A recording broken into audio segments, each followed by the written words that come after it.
Eduardo de la Vara Brown, compositor, productor musical y educador. Su experiencia incluye el proceso creativo, la ciencia y el negocio de la música. Hoy platica con nosotros de los recovecos del music business contemporáneo y nos regala muy buenos consejos. Hola, ¿qué tal? ¿Cómo estamos? De nuevo aquí en nuestro programa Entre Firmas. Qué gusto saludarlos, qué gusto Gastón, ¿cómo estamos?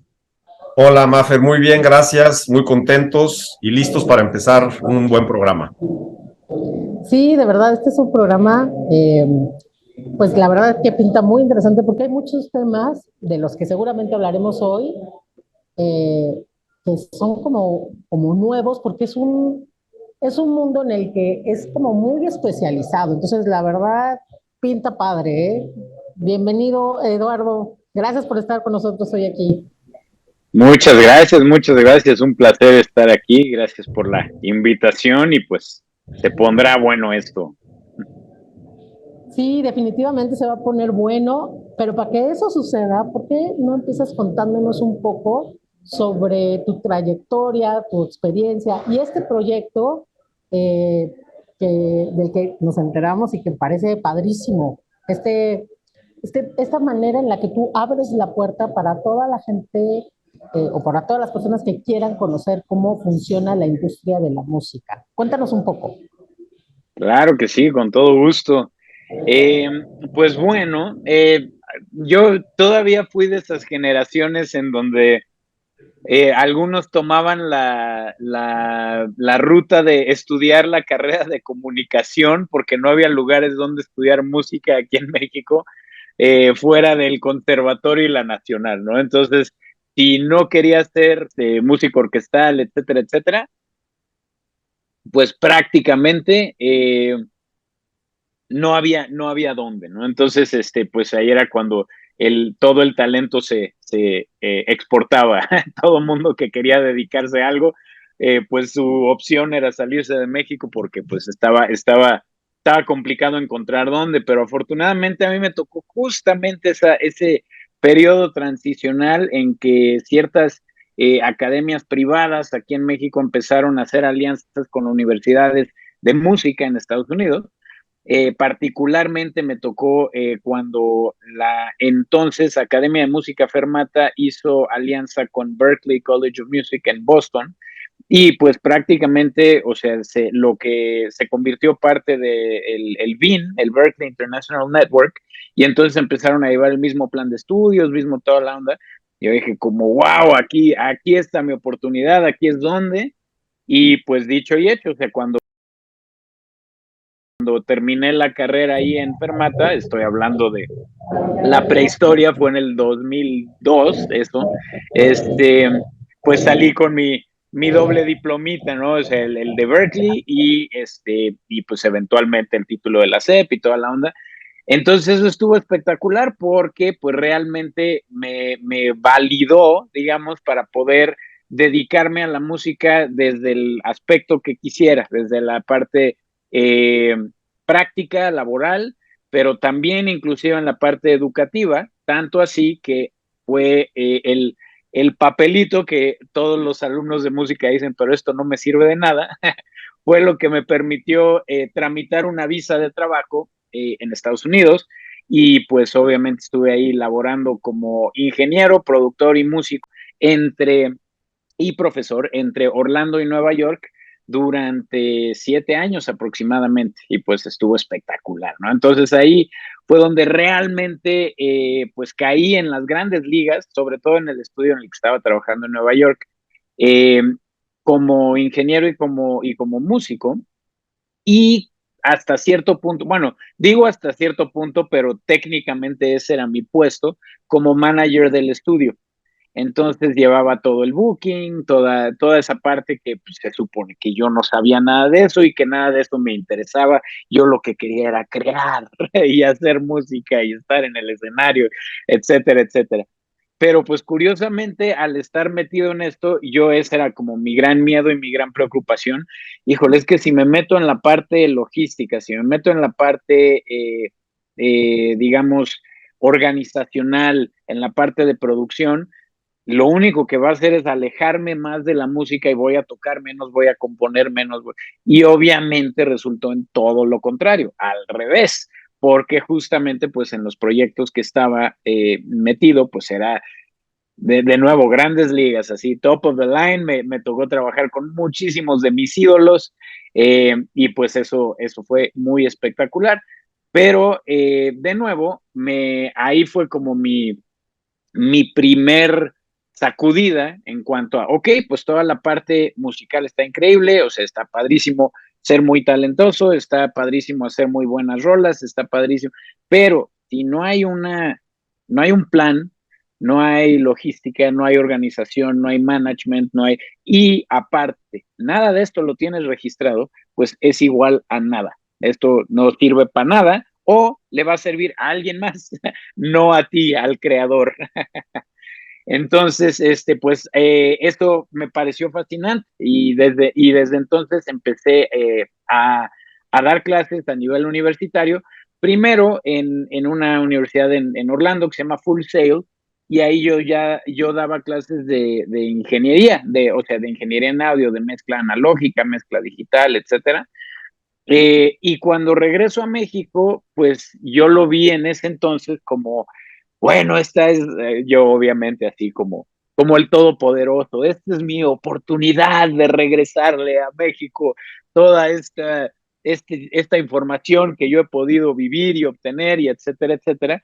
Y por eso desde un principio, teniendo muchos proyectos paralelos, desde un principio me metí a dar clase inicialmente en Fermata, pero después me moví a SAE Institute México, que es donde estoy actualmente, y ahí, para ya llegar a un tipo de conclusión de todo esto, este, justamente ahí es donde vi a primera mano la necesidad de que existiera una licenciatura de negocios de la música, porque toda esta gente pues estaba prendidísima creando mucho contenido, generando mucho contenido, pero uno no tenía la más remota idea de cuánto cobrar, cómo cobrar, a quién cobrarle, cómo registrar, y dependiendo de el tipo de obra que estaban haciendo, pues como que lo veían, había mucha desinformación en cuanto a las diferentes entidades que existen,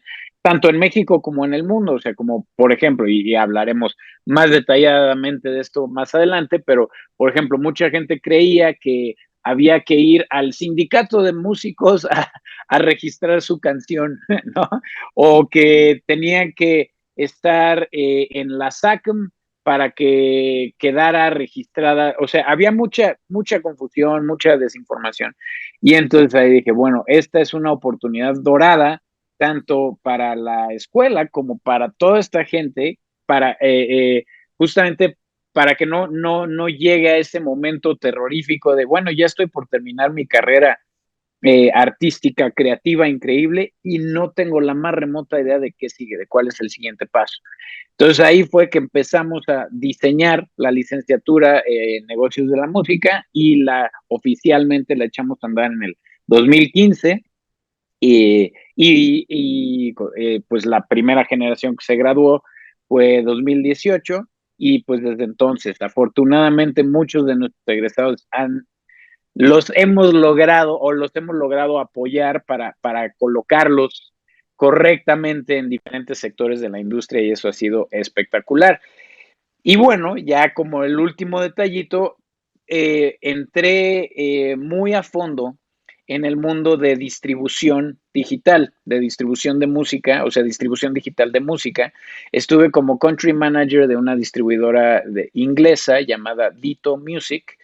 Eh, Estuve como country manager durante 2 años y ahí para mí fue como otro mundo, porque yo digamos que ya estaba muy metido, muy familiarizado con toda la industria no digital, todavía con la industria, pues llamémosle física, ¿no? De los discos, de etcétera, etcétera, de los conciertos, de etcétera, pero ya pensando en el mundo Spotify, Apple Music, plataformas, DSPs, etcétera, etcétera, yo no tenía la más remota idea. Yo estaba bajo la falsa información de que te servía tener tu música en Spotify simplemente para que la gente tuviera dónde buscarte, pero eso no representaba ningún tipo de monetización, ningún tipo de ingreso y mucho menos podrías vivir de eso. Tenía ese falso entendimiento y era lo que yo predicaba hasta que entré a la distribución y pues obviamente cambió toda mi perspectiva y ahí pues me di, o sea, me enfrenté a todos estos artistas independientes que justamente no estaban llevando a cabo muchas acciones con su carrera, con su contenido, por estar mal informados. Y esto me llevó a abrir mi propia escuela virtual, bueno, virtual, escuela online llamada After the Music, en donde justamente el enfoque principal por ahora es educar al artista independiente en todos los aspectos del ecosistema de la industria musical, todo el proceso de distribución digital y todo el proceso de regalías y monetización. No sé qué tan resumido fue eso, pero hasta ahí vamos. Oye, no, pues es que resumir lo que has hecho está muy complicado y sobre todo lo que has hecho, digo, la trayectoria que traes, todo lo que has vivido, todo lo que seguramente los obstáculos que has tenido, lo que has tenido que aprender, ver, revisar, entender, como dices tú, y empezar a valorar. Yo lo primero que te preguntaría es, cuando tú empiezas a ya acercarte a la música, hablas de que no había una carrera realmente relacionada con la música y lo que tiene que ver con toda la industria, digamos, de la música y lo que te iba a hacer estudiar, pues en el área de comunicaciones y por ahí empezabas a moverte. Pero había contacto con el tema del derecho, es decir, en algún momento de tu formación profesional, ¿tuviste alguna materia relacionada con los derechos de autor o con el derecho en general? ¿O te tuviste que ir dando de golpes y porrazos a lo largo de tu vida y entendiendo qué era esto el derecho de autor para después a lo mejor decir, espérense, sí necesitamos una licenciatura, tenemos, además de ver la parte musical, creativa, la parte de protección, como dices, dónde se protege, cómo se protege y quitar esas falsas teorías o ese desconocimiento de tengo que ir a un sindicato, tengo que ir a la SAC, o sea, todo eso, ¿cómo fue, Eduardo? Gran pregunta. Y lo curioso de la situación es que efectivamente durante toda la licenciatura solamente tuve una materia. O sea, en un semestre tuve una materia que en ese entonces, en el plan de ese entonces, la materia se llamaba Music Business. Y en aquel entonces esa materia nos la daba Juan Carlos Paz y Puente, que vuelvo a decir, en aquel entonces era el director. Creo que era AIR regional de Warner Music Latinoamérica o México.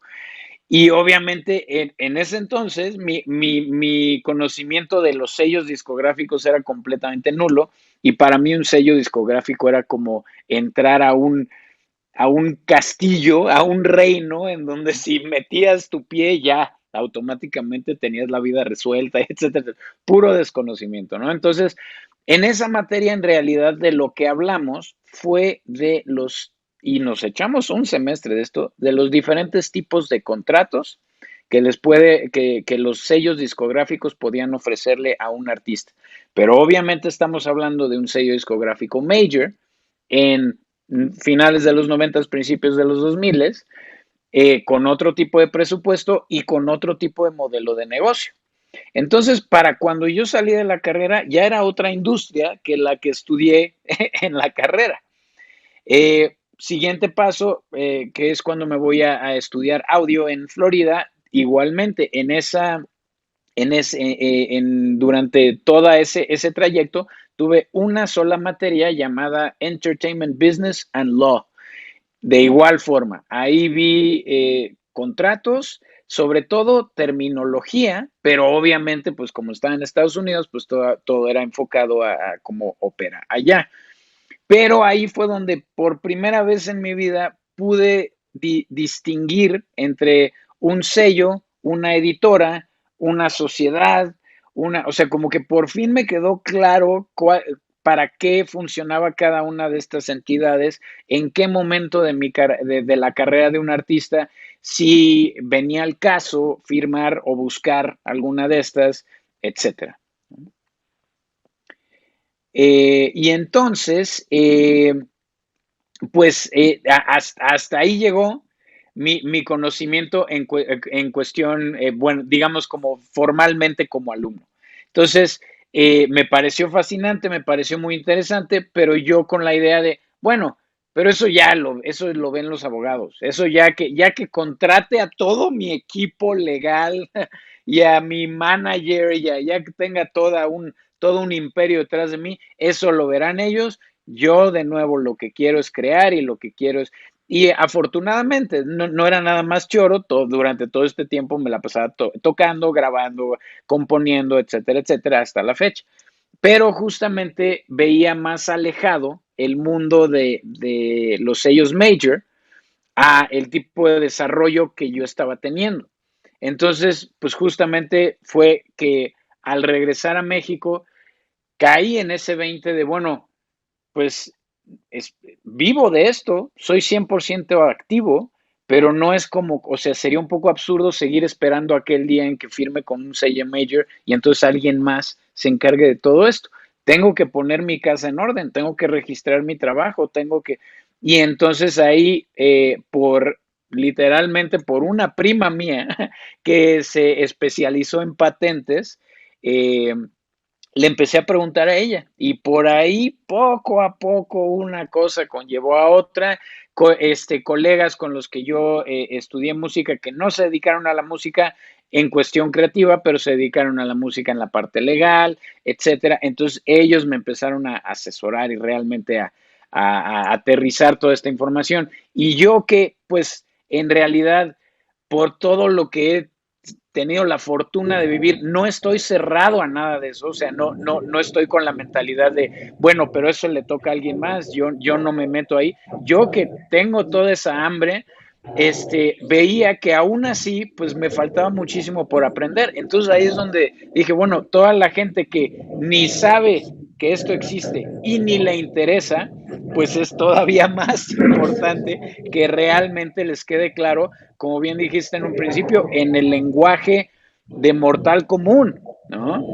Porque pues si no es un lenguaje de un contrato en donde entendí 3 palabras, me dio flojera leerlo, lo firmé y no tengo la más remota idea en qué me metí. Y ahí es donde a muchos de los artistas les queda esa falsa idea de que cada vez que te pongan un contrato enfrente es porque te quieren ver la cara, cada vez que alguien quiere que firmes algo es porque te van a jugar chueco. Y es todo lo contrario, ¿no? Por lo menos ahora.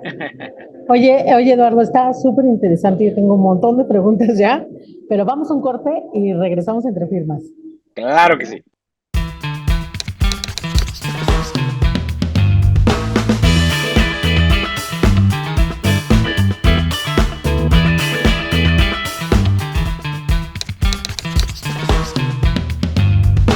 Hola, ya estamos de vuelta aquí en Entre Firmas con Eduardo y la verdad es que, pues, simplemente con lo poco que nos has contado, ya tengo un montón de preguntas.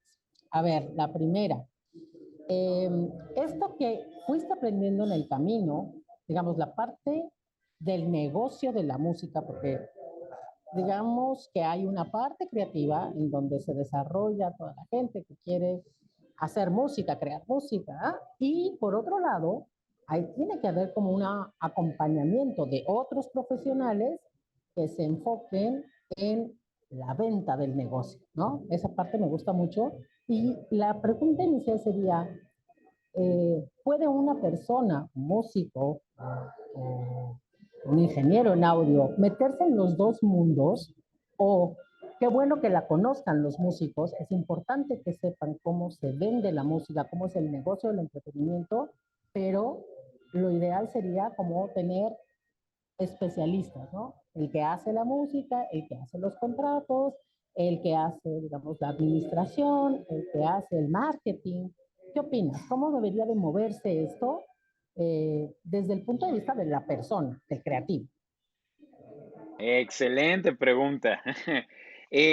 Pues creo que mi respuesta se divide en dos, porque hay una parte de mí que ahora sí que por la misma experiencia sí dice que la misma persona lo puede hacer, o sea, que el que es el creativo, el que es el compositor, el que es el artista, etcétera, etcétera, puede llevar paralelamente esta otra parte, pero literalmente es, ok, pero en este momento no eres el artista creativo incomprendido, en este momento tú eres el administrador, en este momento tú eres el manager, en este momento, entonces, por lo mismo, si vas a asumir ese rol, necesitas estar bien informado, o sea, toda la vida va a ganar el que esté mejor informado, toda la vida.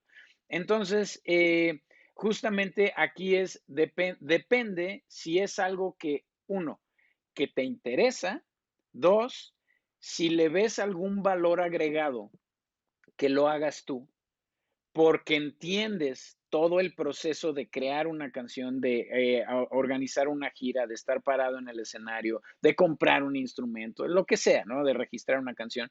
Como entiendes ese proceso, entonces vas a poder llevar de una manera más asertiva toda la parte administrativa. Eso es una parte. Pero la otra, o sea, hay otra parte de mí que mi respuesta es, claro que tienes que estar informado y tienes que estar lo mejor informado posible para armar tu equipo de trabajo adecuado. O sea, no que tú lo hagas, pero que sepas a quién estás invitando a llevar tu carrera. Porque alguien puede ser muy bien intencionado, pero simplemente no está preparado. O al revés, puede haber alguien muy preparado, mal intencionado.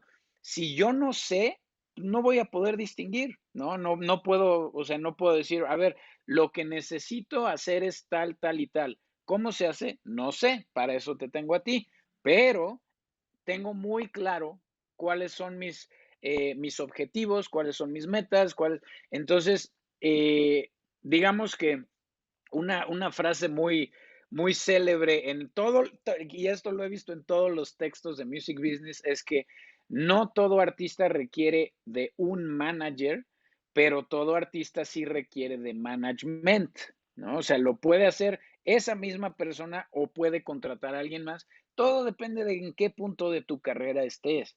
Si has tocado una vez en tu vida, tienes 3 canciones y estás viendo qué onda con tu carrera, sería absurdo contratar un manager, no tiene sentido, pero sí requieres de administración para saber cuál es el siguiente paso, cada cuándo vas a ensayar, cada cuándo vas a componer una canción, cada cuándo o sea, que haya que los pasos estén claros de hacia dónde quieres llegar. Entonces sí, o sea, ahí es donde, insisto, cada vez hay más información, más libros, más ya inclusive tutoriales, academias, videos, etcétera, en donde mucha de esta información está ahí, disponible para todos. Aquí el truco es sí poder dominar la terminología para no quedarse con falsa información. Y entonces, de nuevo, poder armar el equipo de trabajo adecuado. O sea, yo Oye, Eduardo, obviamente, ajá, sí, por favor. una pregunta, porque me llama mucho la atención esto que empiezas a platicar y esta mezcla y esta importancia de lo que es, como bien dices, el negocio de la música. O sea, no hay que olvidar que al final del día los derechos de autor son negocios. O sea, el autor lo que busca es hacer negocio, es ganar dinero. O sea, no nada más soy creativo, desarrollo, me gusta hacer música y soy un romántico de las cosas a las que me dedico. Yo creo que todos de alguna manera pues buscas economizar, monetizar. Y hablas de dos cosas para mí bien interesantes que me gustaría que le platicaras a toda esta gente que además está empezando en este mundo de la música. Digo, yo sé que tienes mucho contacto con gente que empieza, obviamente, por la propia licenciatura, porque estás en una escuela donde están apoyando a los chavos que están llegando y están empezando a crear. Pero estas diferencias, estas necesidades o estas importancias entre este management, yo creo que está muy mal visto o a veces hasta por ahí se tiene una noción equivocada de lo que es un management, o sea, lo que decías tú, bueno, el manager o el management o qué necesito, y los estudios de grabación, o sea, ir a grabar, qué tanto necesitas del estudio, qué tanto los estudios llegan o no a abusar o se quedan con las cosas que hacen los chavos, o sea, ¿qué ves ahí entre los temas del management, del momento idóneo y el tema de los estudios de grabación? Y esto obviamente relacionado con qué tengo que firmar, firmo algo con el management, o qué le debo de pedir que haga por mí? ¿Cuáles serían los alcances de los estudios? ¿Cuáles serían los alcances de un manager? Híjole, esa es, ahora sí que la La pregunta del millón. del millón, definitivamente. Sobre todo, aquí, o sea, me encantó como lo dijiste, ¿qué es lo que yo le pido a un manager? O sea, ¿qué es lo que yo necesito que haga? Y Claro, ahí es donde toda la vida, a los alumnos justamente les digo, ok, hay que redactar un documento y les digo, el documento es un acuerdo, ¿sale? O sea, no se preocupen, no se preocupen por la terminología, no se preocupen por nada de eso.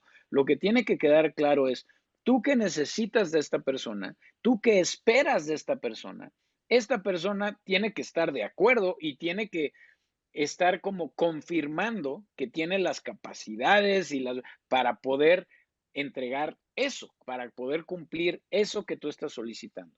La bronca cuando no existe ese acuerdo, de preferencia escrito, pero mínimo verbal, es que uno está asumiendo que el otro va a llevar a cabo ciertas acciones que el otro no tiene contemplado que le correspondan. Por ejemplo, en el caso del manager, y ahí este es así el malentendido número uno de cualquier artista independiente. Ah, que ya estoy trabajando con un manager. Eso quiere decir que ya voy a estar tocando mucho. ¿En qué momento entra dentro de las responsabilidades de un manager que tú toques más? Eso no, para eso necesitas un agente de booking. Esa es otra cosa. Y ese es otro tipo de acciones que tú necesitas que lleven a cabo para tu desarrollo como artista, ¿no? El manager lo que ve es tu día a día para hacer cualquier acción que extienda, crezca o intensifique tu carrera como artista, ¿no? Prolongue. Es cualquier acción. Esto puede tener que ver con entrevistas, cerrar una junta con algún productor, con algún sello, con alguna editora, o sea, es eso, el día a día, coordinar los ensayos, coordinar las grabaciones, todas esas cosas. Pero si lo que tú necesitas es estar tocando más, pues eso no le corresponde al manager. Pero si tú no sabes eso y el manager no sabe que tú estás pensando eso, va a ser un caos y entonces tú te vas a quedar con mal sabor de boca de que los managers son unos estafadores y el manager se va a quedar con, malditas sea, estos artistas nunca saben qué es lo que quieren. Y porque nunca se tuvo esa conversación, nunca se llegó a un acuerdo, nunca nada. ¿Sale? Ahora, claro que yo le puedo decir eso a un manager y el manager está en todo su derecho de decirme, ok, eso no entra dentro de mis funciones como manager, pero sí lo puedo hacer, sí tengo los contactos, sí, pero eso es otro tipo de porcentaje. Yo puedo estar de acuerdo o no, pero ya se habló, ya se expuso. No es algo que se guarda en secreto y a la hora de la cobranza, entonces ahí vienen todas las sorpresas. La onda es que en un pasado no tan lejano, sí había unos contratos bastante truchos, ¿no? En donde el manager se llevaba su respectivo porcentaje de el bruto. claro. Y con cosas que eran completamente fuera de su jurisdicción. Por ejemplo, eventos en vivo. Oye, pero este evento no lo cerró el manager. Pues sí, pero es tu manager y se lleva su porcentaje. Así como no tenía sentido. Afortunadamente, todos esos contratos se han revisado. Ya mucha gente que ya está asumiendo el rol de manager es gente que le tocó algún maltrato, llamémosle así, como artista o etcétera. Y entonces justamente lo que quieren es que eso ya no exista, que todo sea gana, gana, pensado hacia ese punto. Ahora, en cuestión de los estudios, aquí es donde ha cambiado mucho y va a sonar de abuelito, pero por las posibilidades tecnológicas. O sea, antes era, ¿quieres grabar un disco o en lo que en aquel entonces llamábamos un demo?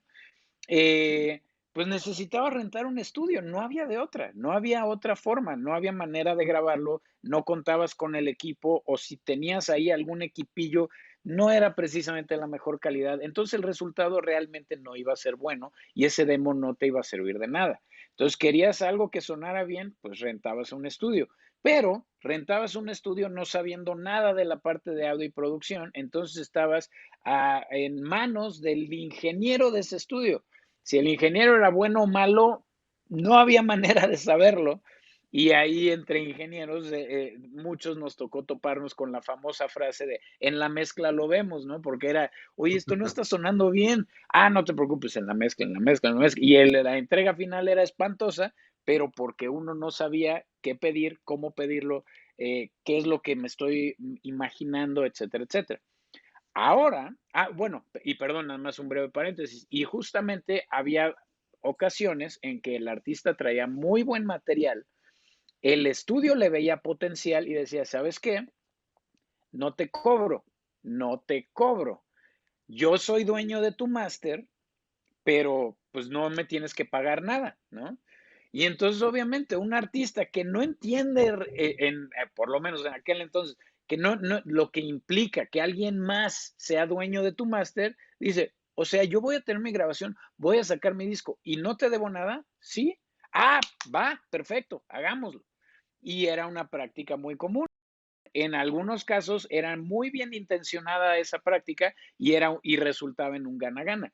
En muchos otros casos no, y era de estudios medio truchones que años después cerraban y etcétera, etcétera, pero pues ahí tenían una cantidad de material que no, ni les servía, pero sí fregaba al artista. Y pues ahora, dado que tenemos laptops, interfaces, o sea, ya podemos hacer un muy buen demo en nuestra casa. Ya eso ya no es necesario.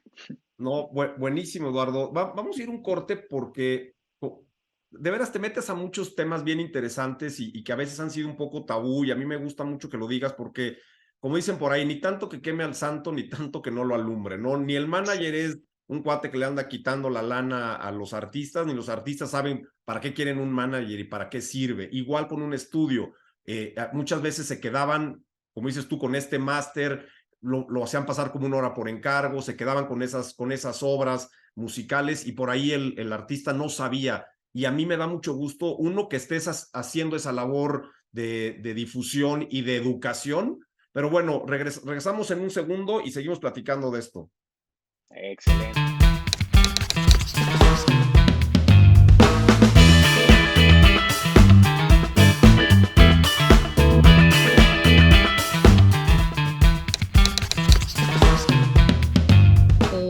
Denos like, síganos, compartan, está padrísimo que nos sigan viendo y que nos ayuden a que lleguemos a otros autores y a otras personas que pueden eh, compartir y que pueden utilizar este material. Y entonces en esas, Eduardo, viene un tema medio espinoso. A ver, alguna vez en alguna reunión internacional, alguien comentaba que este tema de que los autores pueden de manera independiente subir o agregar su música en las plataformas, se los han vendido como la gran panacea y que es como el canto de las sirenas, porque al momento ya de que esta música está disponible, la gente puede ingresar y puede adquirirla, bajarla, escucharla, esto les genera un recurso. Y que ese recurso al final es como el punto cero cero cero, o sea, de cada dólar que entra, el punto cero cero cero cero cero cero cero cero ocho por ahí o 5 es lo que les tocaría a los autores. Entonces, que en realidad tampoco es una cosa como el negocio para los compositores, para los artistas, sino que más bien es el negocio de las plataformas. ¿Qué opinas? Híjole, estoy salivando. Este es de mis temas favoritos de la industria. Bueno, aquí quisiera empezar a abordar este tema eh, dejando claro que cuando se usan ese tipo de ejemplos para el artista independiente, siempre lo comparan a un superestrella, ¿no? Entonces dice, pues es que tal artista, o sea, puede decir cualquier cosa, Taylor Swift hizo, pero quién sabe cuántos millones de bla, bla, bla, con una sola canción en el primer mes. Ajá, pero estás hablando de Taylor Swift, o sea, hay muchísimo trabajo detrás, hay muchísima trayectoria, ahí hay todo un equipo. Entonces, aquí la onda es que siempre hay que tener muy claro en qué punto de su carrera está el artista, para realmente poder determinar si el ingreso que va a obtener por medio de plataformas de streaming le va a ser, va a ser un ingreso útil, realmente, digámoslo, mínimo, que sea, que equivalga a un buen sueldo en cualquier puesto convencional, ¿no? Así de cuánto te regresa tu propio contenido al mes para que puedas vivir, no sobrevivir, sino vivir súper bien de tu propia obra. Entonces, aquí donde existe el malentendido es, por ejemplo, Justin Bieber fue descubierto en YouTube. Si yo subo un video de YouTube, me van a descubrir y mi vida va a cambiar para siempre. No, no va a ser así. Uno, pues hay mucho más detrás de eso y pues depende del talento, o sea, hay muchas otras circunstancias. Misma cosa con la distribución, o sea, si alguien me dice, no, pues tú ya no te preocupes, tú lo único que tienes que hacer es pagar una suscripción a una agregadora, tú ya que tienes tu canción, entonces la subes a esa agregadora, en un determinado número de días, tu canción ya está arriba en todas las plataformas y entonces ya puedes empezar a cobrar.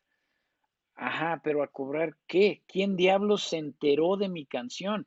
¿Quién en el planeta sabe que yo existo? Nadie. Entonces yo ni siquiera recuperé lo que costó esa mensualidad o esa suscripción o esa nada. Malditas plataformas, ellos se quedan con mi dinero. Pues bueno, número uno, hay que dejar muy claro, el negocio de las plataformas no está en las regalías, está en las membresías. Por esta razón es que Spotify le paga menos a sus artistas en Latinoamérica que en el Reino Unido. ¿Por qué? Porque la membresía de Spotify en el Reino Unido cuesta más. Entonces de ahí viene el porcentaje y el market share y bla, se hace todo un cálculo que cambia a diario prácticamente y entonces de eso ya le toca cierto porcentaje al artista. Entonces, así hablemos en números súper redondos para que tenga sentido lo que estoy diciendo.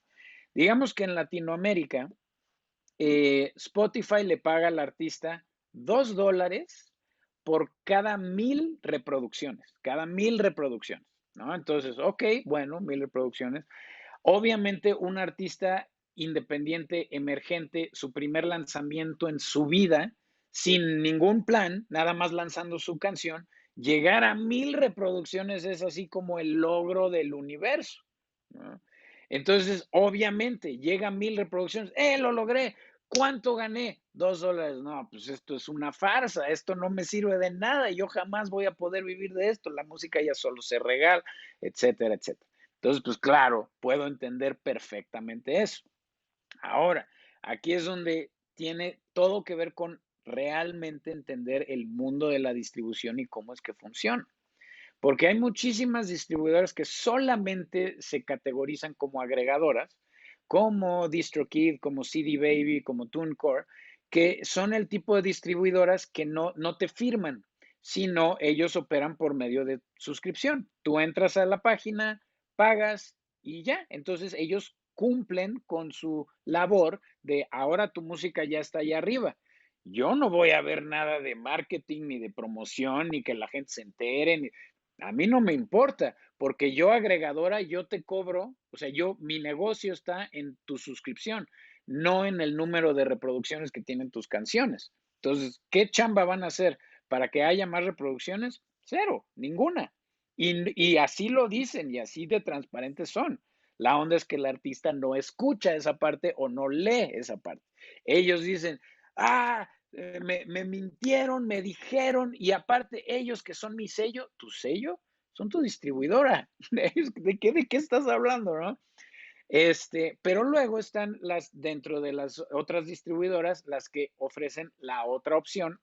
Está la opción de suscripción, pero aparte está la opción de firmar, de irse por porcentajes. Entonces, en el caso en que su negocio sea por porcentaje, por reproducciones, pues claro que van a hacer todo en su poder para que estas canciones de los artistas que ellos están firmando tengan toda la difusión posible.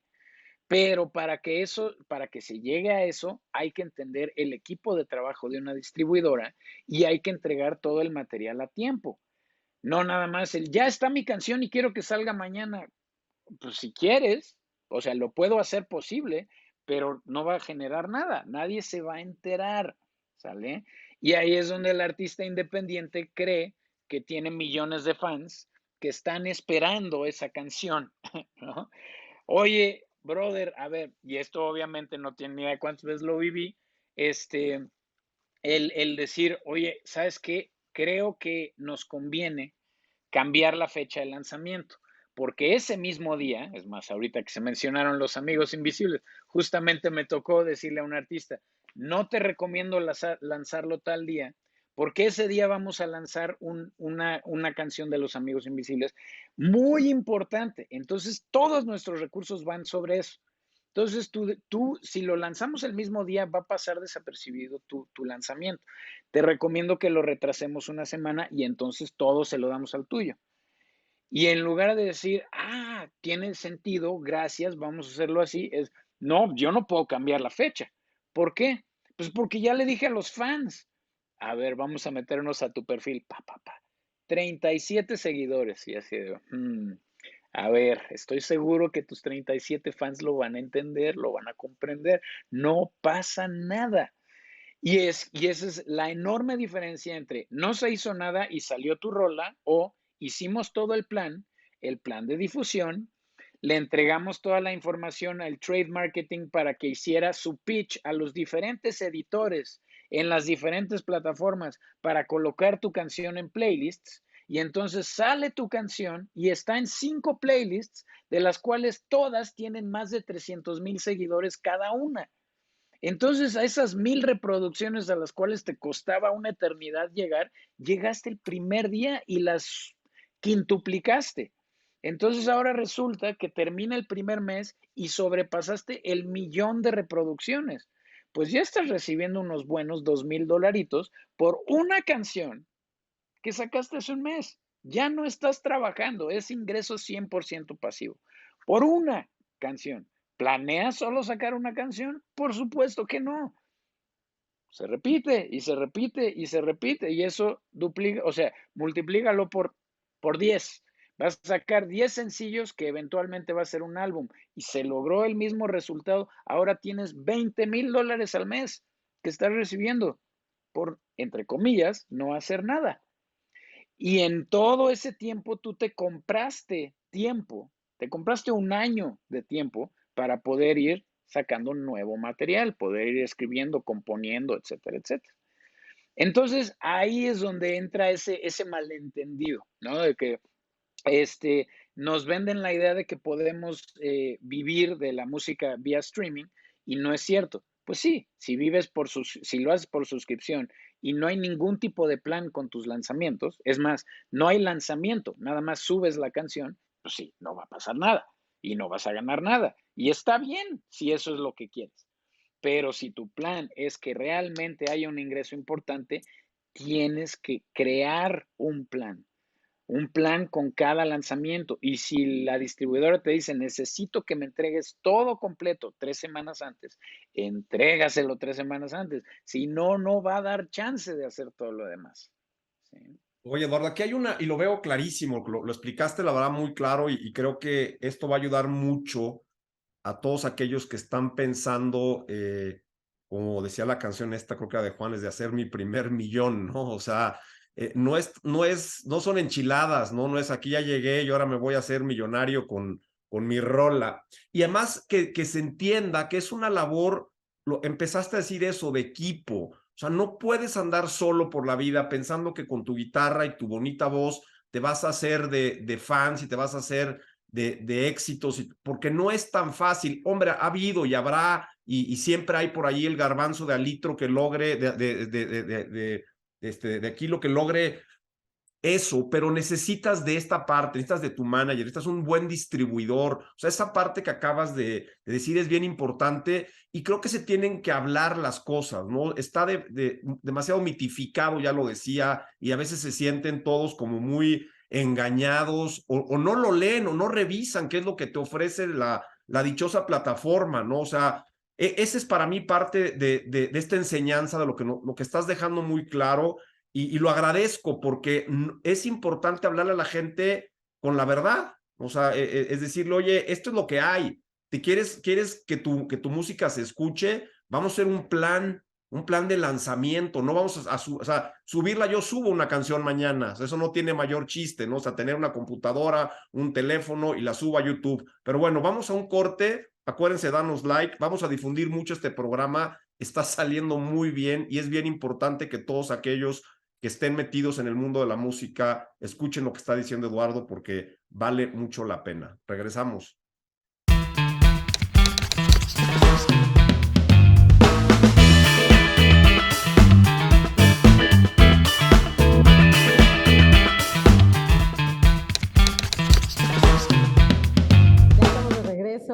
Insisto, denos like, compartan. Este programa está saliendo sensacional.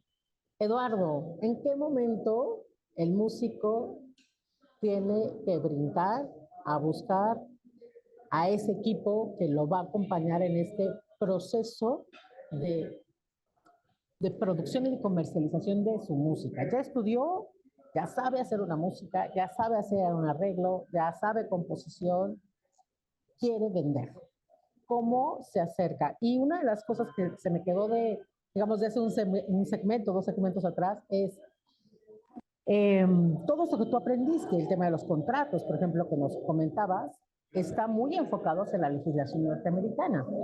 Ustedes ahora en México lo tienen en la licenciatura, me imagino.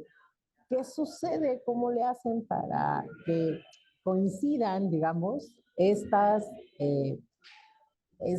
cláusulas o estas disposiciones? Porque finalmente la industria opera de una sola manera, ¿no? ¿Qué les enseñan a sus muchachos, a sus muchachas en la escuela? ¿Y en qué momento le tocan la puerta al abogado? Si es que se lo tocan, ¿no? Sí, sí, claro que sí hay que tocar a la puerta al abogado, definitivamente, pero aquí es justamente cuándo sucede, porque obviamente está quien te dice, ok, vas a dedicarte a la música, primero arma tu equipo de trabajo, lo primero que tienes que tener es un abogado y un manager. A ver, espérate. O sea, ahorita, ¿con qué le vas a pagar al abogado? O sea, ¿y qué le vas a pedir? No, no tiene sentido, espera. Primero, ¿ya tienes música? Sí, ok, regístralo. Antes de hacer cualquier cosa en el universo, antes de enseñársela a tu mamá, ve y registra tu canción. Eso es número uno. O sea, sí, eso es muy común que los artistas me pregunten, oye, ¿pero puedo lanzar mi rola sin haberla registrado? Sí puedes, pero no lo hagas. No tiene sentido. ¿Para qué? Nada más está, o sea, puede no pasar absolutamente nada, pero estás abriendo ahí la posibilidad de que alguien escuche, de que alguien se robe, y alguien la registre bajo su nombre. O sea, puede que tu canción sea el siguiente hit, puede que sí, ¿no? Entonces, mejor prepárate adecuadamente. Entonces, número uno, registrar. Número dos, ya que alguien puede llegar a presentarte un contrato de lo que sea, de distribución, un contrato, que ese, por ejemplo, es el más común, prácticamente es con el primero que va a llegar a tener contacto el artista independiente, con un contrato de distribución. Obviamente, pues yo era el que firmaba a los artistas estando en Dito, y de verdad o sea, varios decían, bueno, es que lo tengo que revisar con mi abogado, y yo, pero por supuesto, por favor, y si quieres que nos sentemos con el abogado, etcétera, nos sentamos, y ahí entra un punto muy interesante como el que mencionabas ahorita, que tiene que ver con leyes de otro país, con terminología de otro país, y luego nada más la sede estaba en ese otro país, entonces todo era basado en las leyes de allá, nada más que estaba traducido al español para que lo entendiera el cliente y punto. Entonces lo veía, pero ¿cómo? Entonces si algo llegara a pasar, nos tenemos que ir al Reino Unido.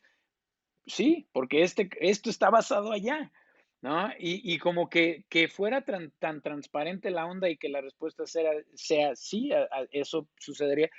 más allá de tranquilizarlos, los preocupaba más, es así, pero ¿cómo? ¿Por qué? ¿Y por qué las leyes de allá? Pues porque la compañía está allá, o sea, es así de sencillo. Muy, muy, muy chistoso cómo se ponían. Y luego el abogado resultaba que no era un especialista y no era un abogado, era el primo que había terminado su primer semestre en derecho y entonces en lo que se clavaba era en la pura lingüística del contrato, ¿no? En lugar, oye, pero aquí la palabra que debería decir, ya, ya, así sé que saben exactamente el tipo de persona de que estoy hablando en este momento. Y entonces eran meses y meses de nada, porque ni siquiera estábamos negociando porcentajes, no estábamos negociando jurisdicción, no estábamos negociando temporalidad, era nada más, no, aquí debería de decir costos en lugar de costes. ¿Eso qué? ¿Eso qué importa? ¿No? Entonces, ahí es justamente donde digo que llegar con el abogado, uno, de preferencia, mínimo, que tenga algún tipo de especialidad en propiedad intelectual. Claro que un abogado que no se dedique a eso va a ser infinitamente más eficiente que no tener abogado, definitivamente. Pero si aparte tiene cierta especialidad o cierto acercamiento, ya sea a la industria del entretenimiento o lo que tenga que ver con propiedad intelectual, que puede ser desde un libro, desde un guión, desde lo que sea, mejor, porque entonces van a estar buscando lo mismo, van a estar dirigidos hacia lo mismo.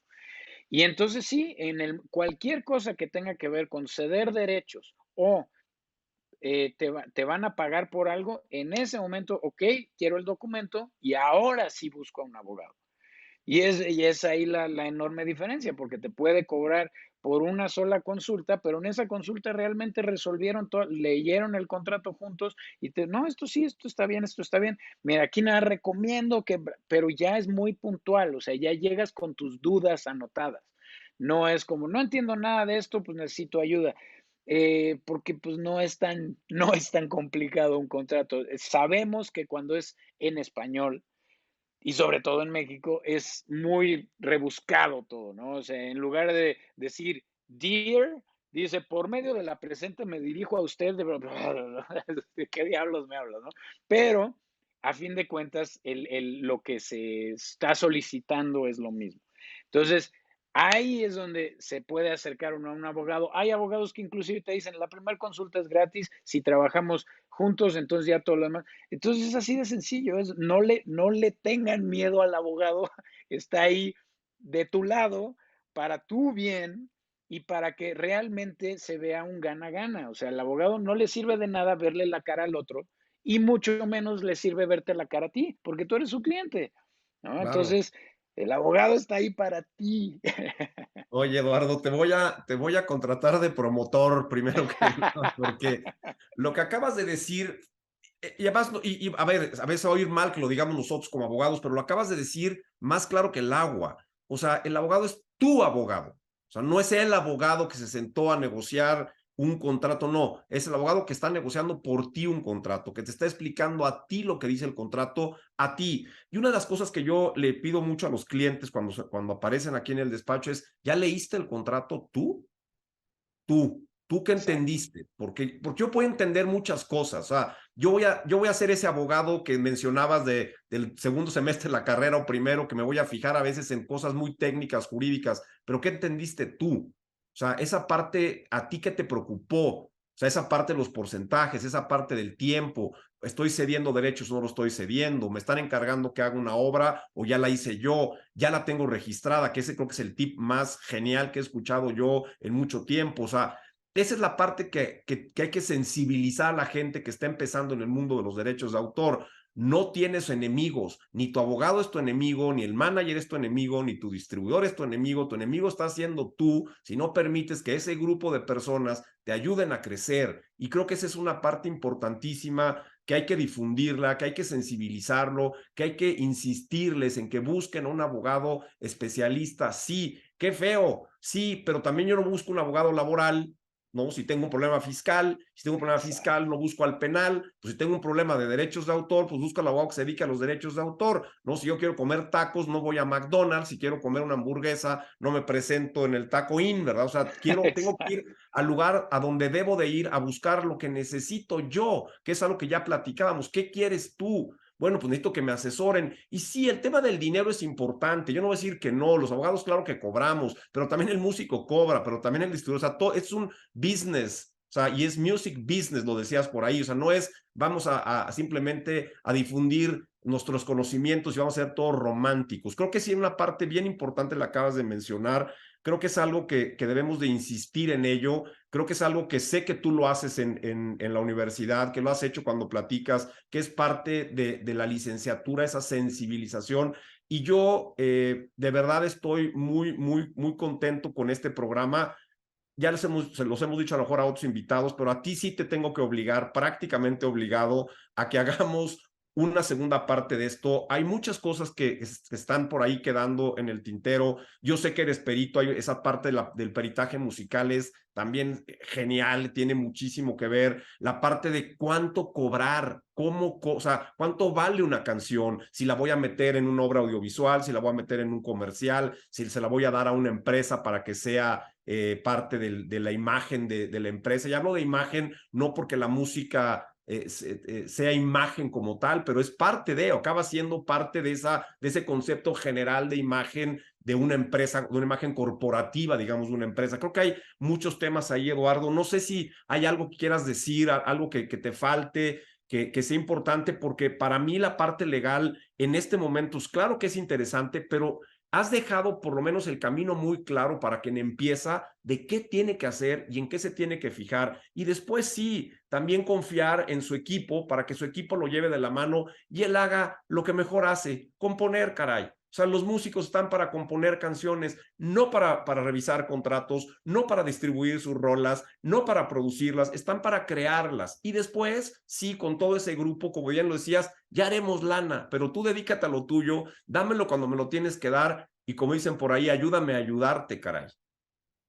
Exactamente, exactamente. O sea, es que dejar muy claro cuál es el valor agregado de cada persona, ¿no? Lo que cada quien está aportando a tu equipo y a tu desarrollo como artista. Entonces sí, o sea, yo literalmente lo dejaría ahí en cuanto a número uno, registra tu material y número dos, ¿qué quieres lograr con ese material?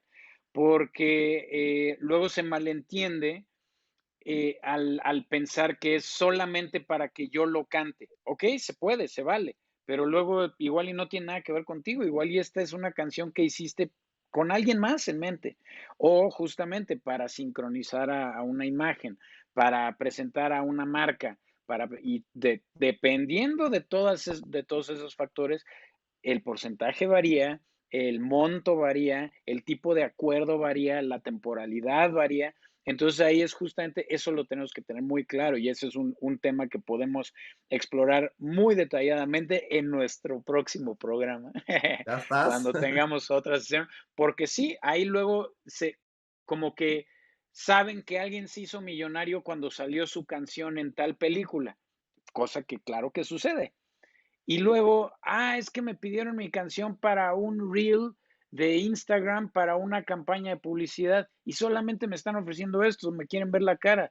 No, no te quieren ver la cara, está muy bien lo que te están ofreciendo. Son dos cosas abismalmente diferentes. Entonces, por eso hay que entender muy bien cómo funciona todo ese mundo, ya teniendo el contenido registrado, todos los siguientes pasos que se pueden llegar a tomar. Mil gracias, muchísimas gracias, Eduardo. De verdad, un gran programa. Nos vamos a poner de acuerdo para hacer esta segunda parte. Ya te comprometiste tú solo, lo cual siempre es Así bueno. es. Mil gracias por habernos visto, Mafer. Muchísimas gracias. Oye, de verdad ha sido un programa sensacional y yo, igual que Gastón, bueno, pues me quedé con muchas cosas que preguntarte, pero qué padrísimo que tendremos una segunda edición.